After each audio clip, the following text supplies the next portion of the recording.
Hello दोस्तों, कैसे हैं आप सब। दोस्तों आज के वीडियो हम बात करने वाले हैं कि दिल्ली में दो रिकवरी एजेंट को पकड़ा गया। अब क्यों पकड़ा गया इसके बारे में बात कर लेते हैं। और अगर आपको भी रिकवरी एजेंट हद से ज़्यादा परेशान कर रहे हैं और इलीगल तरीके से कोई भी रिकवरी एजेंट आपके घर विजिट कर लेता है तो आपके लिए ये वीडियो है। तो दोस्तों कोई भी रिकवरी एजेंट आपके घर इलीगल तरीके से विजिट नहीं कर सकता। हम आपको ये बात बार बार बताते हैं और ये भी बोलते हैं कि अगर कोई रिकवरी एजेंट अगर आपको हद से ज़्यादा परेशान कर रहा है और इतना ज़्यादा परेशान कर देता है कि पानी सर से ऊपर चला जाए, इतना ज़्यादा आपको परेशान कर रहा है और किसी भी तरीका हैरेसमेंट कर रहा है या गाली गलौज कर रहा है, तो हम आपको बार बार बोलते हैं कि आप जाके पुलिस में कंप्लेन करिए। पुलिस इस पर लीगल एक्शन लेगा। लेकिन आप लोग सुनते नहीं हैं। आपको लगता है नहीं, पुलिस एक्शन नहीं लेता है।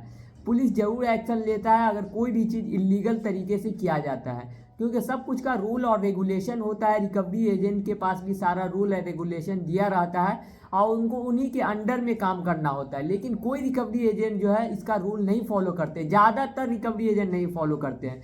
समझिए 80% रिकवरी एजेंट जो है रूल को फॉलो नहीं करते। कहीं 20% ही ऐसे रिकवरी एजेंट होंगे जो आरबीआई के रूल को फॉलो करते हैं। तो जो भी रिकवरी एजेंट अगर इलीगल तरीके से लोन रिकवरी कर रहा है तो मैं आपको बार बार यही बात समझाता हूँ, आप जाके पुलिस में कंप्लेन करिए। पुलिस नहीं सुनता है तो उस कंपनी को कंप्लेन करिए। वो कंपनी वाला नहीं सुन रहा है तो आप जाके उस पर कोर्ट केस कर दीजिए। समझिए, कोर्ट तो आपका बात जरूर सुनेगा। जब आदमी सब तरफ से हार जाता है तो वो जाके कोर्ट में जाता है। तो अगर आपके साथ अगर ऐसा हो रहा है तो मैं आपको ये बात बार बार बताता हूँ। तो चलिए पहले वो न्यूज की बात कर लेते हैं जिस न्यूज में पुलिस ने दो रिकवरी एजेंट को गिरफ्तार किया और वो क्यों गिरफ्तार किया इसके बारे में बात कर लेंगे। तो दोस्तों आपके स्क्रीन पे शो होगा, तो आप बस ध्यान से देखिए कि क्या क्या चीज हम बताते हैं। दिल्ली लोन रिकवरी के लिए ग्राहकों की मॉर्फ तस्वीर बनाकर करते थे ब्लैकमेल, दो एजेंट गिरफ्तार। अब मॉर्फ फोटो होता क्या है। तो दोस्तों मॉर्फ फोटो वो होता है जिसमें किसी भी आदमी का नंगा बदन रहता है, उस पर आपका फेस लगा दिया जाए, तो उसी को मॉर्फ फोटो बोला जाता है। उस तरह का जो फोटो बार बार शेयर किया जाता है और उस तरह से जो ब्लैकमेल किया जाता है, आपके फोटो के लिए का मिस यूज किया जाता है, तो इस तरह जो काम किया जाता है वो मॉर्फ फोटो बनाया करता है। तो अगर इस तरह का कोई भी रिकवरी एजेंट काम करता है तो आप उसका डायरेक्ट कंप्लेन कर सकते हैं पुलिस में जाके। तो राजधानी दिल्ली में पुलिस ने दो ऐसे लोगों को गिरफ्तार किया है जो लोन रिकवरी के लिए ग्राहकों की मॉर्फ तस्वीर बनाकर उन्हें ब्लैकमेल करते थे। ये बात हम आपको ही बोलते हैं कि अगर कोई भी रिकवरी एजेंट अगर आपको बार बार ब्लैकमेल करता है, आपका नंबर लीक कर देता है और या नहीं तो पूरे फैमिली वाले को आप परेशान करता है, बार बार बोलता है कि क्या ये आदमी लोन लिया है, तो ये पूरी तरीका इलीगल है। यानी आपका डेटा लीक कर रहा है, आपका बेइज्जती कर रहा है। अगर इस तरह का कोई भी काम कर रहा है ये पूरी तरीका से इलीगल माना जाता है। आरबीआई के रूल में भी है, सरकार खुद बोले हुआ है कि इस तरह से कोई भी रिकवरी एजेंट या कोई भी कंपनी आपका डेटा लीक नहीं कर सकता, आपके पड़ोसी को नहीं बता सकता, आपके जो भी फैमिली मेंबर है उसको बता के ये बात नहीं बता सकता कि आप इतना का लोन लिए या उतना का लोन लिया और सबको बता के परेशान नहीं कर सकता। ऐसा नहीं कर सकता। ये बात हम आपको बार बार बताते हैं। तो इसमें क्या कर रहा था, ब्लैकमेल कर रहा था, जो बहुत सारा ऐसा कंपनी अभी भी कर रहा है। बैंक या एनबीएफसी बहुत सारा ऐसा है जो अभी भी ब्लैकमेल करता है। तो ऐसे लोगों को शिकार बनाया जाता था जिन्होंने ऐप के जरिए लोन लिया था। इसमें भी क्या है कि ऐप के जरिए जिन्होंने लोन लिया हुआ था। बहुत सारा आदमी ऐसा करता है कि कम पैसा मिल जाएगा और इसका इंटरेस्ट कम रहेगा या इंटरेस्ट ज़्यादा रहेगा, पैसा की परेशानी में आके कोई भी ऐप से लोन ले लेते। तो ये बात हम आपको बार बार समझाते हैं कि किसी भी ऐप से जाके लोन नहीं लीजिए। उस ऐप से लीजिए जो एनबीएफसी है और प्ले स्टोर पे उसका रिव्यू जरूर चेक कर लीजिए, तब जाके लोन लीजिए। ऐसे कोई भी चाइनीज ऐप फेसबुक से इंस्टाग्राम से जाके डाउनलोड करके लोन मत ले लीजिए। ऐसा ऐप से आदमी लोन ले लेता है, बहुत ज़्यादा गहरे दलदल में फंस जाता है, फिर जाके वो बहुत ज़्यादा ब्लैकमेल करता है, आपके व्हाट्सएप पे मॉर्फ फोटो बनाता है। तो हम बार बार समझाते हैं कि कभी फेसबुक से, इंस्टाग्राम से, ये सब जगह से कोई भी ऐप आप नहीं डाउनलोड किया कीजिए, क्योंकि अगर आप ऐसा करते हैं तो फिर आप गहरे दलदल में फंस जाते हैं। तो यहाँ क्या हुआ ये बात बताते हैं। ऐसे लोगों को शिकार बनाया जाता था जिन्होंने ऐप के जरिए लोन लिया था। कर्ज लेने वाले ग्राहकों की जानकारी उन्हें एक चाइनीज शख्स से मिलती थी, जिसके बाद ये लोग लोन चुकाने के लिए लोगों को मजबूर करते थे। यानी लोन चुकाने के लिए बार बार गंदा फोटो बनाए भेजते थे और इलीगल तरीके से लोन रिकवरी करते थे। देश की राजधानी दिल्ली में लोन रिकवरी के नाम पे तस्वीर के साथ छेड़छाड़ करके लोगों को बदनाम करने में पुलिस ने दो लोगों को गिरफ्तार किया। दिल्ली पुलिस ने ऐसे लोन रिकवरी के पीड़ित की तस्वीर आपत्तिजनक रूप से मॉर्फ करके उन्हें आरोप में इन्हें पकड़ा है। यानी मॉर्फ फोटो बना रहा था, इसी के आरोप में उसको पकड़ा गया था। गिरफ्तार किए गए आरोपियों की पहचान कपिल और हिमांशु के रूप में हुई। यानी जिनको वही गिरफ्तार किया उनका नाम, एक का नाम कपिल था और एक का नाम हिमांशु था। पुलिस के अनुसार आरोपी एक चीनी व्यक्ति से पीड़ित का डेटा प्राप्त करते थे। यानी चाइनीज लोग कभी इसमें शामिल थे, जहां से वो सारा डेटा वही लेके उसके बाद जो है ना बार बार ब्लैकमेल करते थे।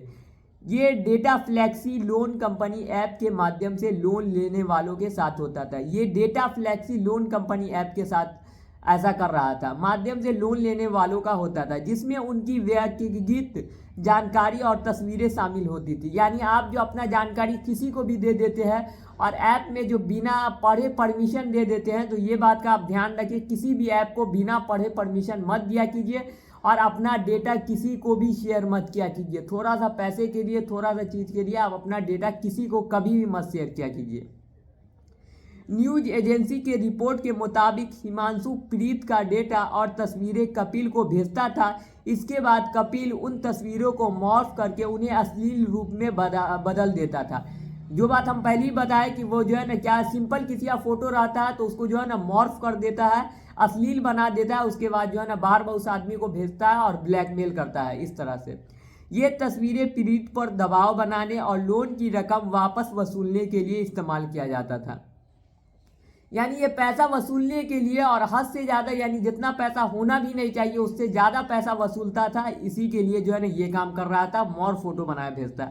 ऐसा बहुत सारा चाइनीज लोन कंपनी है जो है इंस्टाग्राम पे उसका ऐड चलता है, फेसबुक पे ऐड चलता है और वो ऐसा काम करता है। तो अगर आप भी अगर इस चक्कर में पड़ गए तो प्लीज़ ऐसा ऐप गलती से मत डाउनलोड करिए, उसी टाइम अनइंस्टॉल मार दीजिए अगर आपने भी चाइनीज ऐप डाउनलोड कर लिया है। अगर व्हाट्सअप पे अगर आपको भी ब्लैकमेल करता है तो आप व्हाट्सअप को कुछ दिन के लिए डिलीट कर दीजिए और उसका कोई भी जवाब नहीं दीजिए, आपका ये प्रॉब्लम ठीक हो जाता है। ऐसा बहुत सारा चाइनीज अभी भी है जो बहुत ज़्यादा आदमियों को परेशान करता है। लेकिन ये जो है यहाँ 2 रिकवरी एजेंट पकड़ा गया जो इंडिया में रह के ऐसा काम कर रहा था।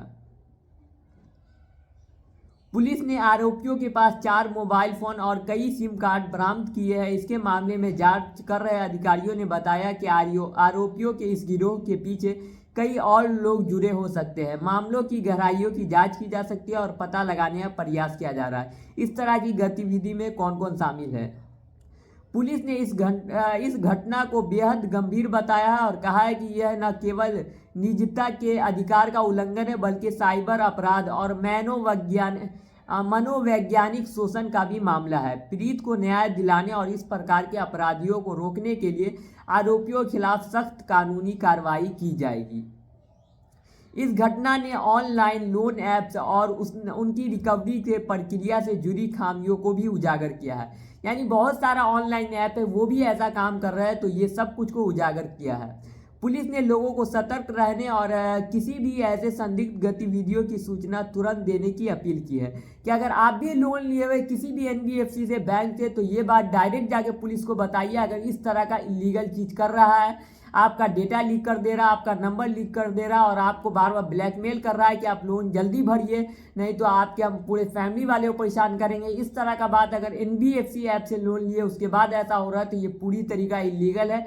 ये चाइनीज ऐप करता था जो पूरी तरीका से इलीगल काम माना जाता है। तो ऐसा कोई ऐप NBFC या बैंक आपके साथ कर रहा है तो तुरंत उसका पुलिस को कंप्लेन करिए। यह न्यूज में भी यही लिखा हुआ, पुलिस भी यही बात बोल रहा है कि तुरंत हमको कंप्लेन कीजिए। तो ये सब बातें समझ में आ गई तो आप प्लीज़ किसी भी तरीके के रिकवरी एजेंट से आप डरने का बिल्कुल भी ज़रूरत नहीं है। और ये वीडियो अगर आपको अच्छा लगता है तो मेरा चैनल सब्सक्राइब कर लीजिए और नोटिफिकेशन ऑन कर लीजिए। तो बाय दोस्तों।